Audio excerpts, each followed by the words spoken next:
მესამე დღე არის ხელისუფლება ეგრეთ წოდებული აგრძელებს ტერორს და რეპრესიებს. თქვენ ნახეთ რომ პრაქტიკულად დაკავებები მიმდინარეობს, ადამიანების ძალადობა.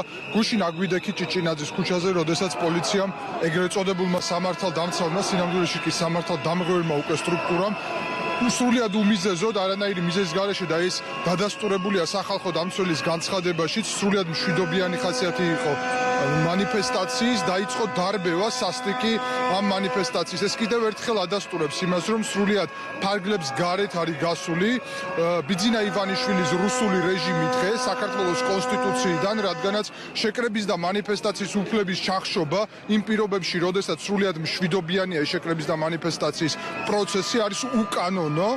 აქედან გამომდინარე, ჩვენ ასევე ხედავთ, რომ ბიძინა ივანიშვილი არ აპირებს უკან დახევას და საერთოდ არ ეთვალისწინებს იმას, რაც დღეს ხდება, უკვე 10 დღე არის ამ გამზირზე.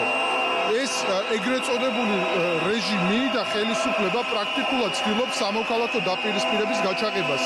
ნებისმიერი ნორმალური ხელისუფლება აუცილებლად მიდის დათმობებზე და გარკვეულ პროცესზე, თუ მისი მიზანი არ არის სამოქალაქო დაპირისპირება. რასაც ჩვენ ხედავთ, ნაცმაიდანის წოდება, ეს არის სრულიად პროპაგანდისტული გზავნილი.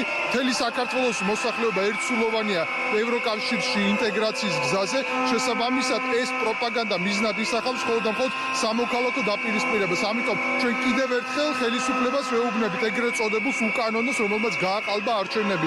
დაუყოვნებლივ გადადექით და დანიშნეთ ახალი არჩევნები. პრეზიდენტი ამის მზაობის შესახებ საუბრობს უკვე. ამავდროულად შეწყვიტეთ ძალადობა მოქალაქეებზე. დაუშვებელია ეს ძალადობა. ჩვენ უკვე ცეცხლსროლი იარაღით შეიარაღებული ადამიანიც ვნახეთ გუშინ ეგრეთ წოდებული ხელისუფლების ტიტუშკების მხრიდან. ეს არის სახიფათო ჩვენი ქვეყნისთვის, ჩვენი სამოქალაქო მშვიდობისთვის. შეწყვიტეთ ძალადობა, გამოუშვით ყველა პოლიტპატიმარი. ჩვენ ხედავთ რომ ადამიანებს წინასწარ პატიმრობას, ესე იგი წინასწარ პატიმრობაში აგზავნიან ადამიანებს პრაქტიკულად კლანის მოსამართლეები, ივანიშვილის მიერ მართული სასამართლო სისტემა, რაც დაუშვებელია.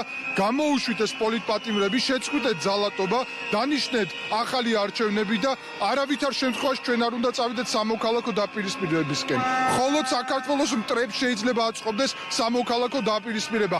არ გააკეთოთ ეს, დაიხიოს, უნდა დაიხიოს უკან ძლიერმა მხარემ. ვინ არის ძლიერი მხარე? ხელისუფალი არის ყოველთვის ძლიერი და ხალხი არის სუსტი. ამიტომ ძლიერმა მხარემ უნდა დაიხიოს უკან აუცილებლად.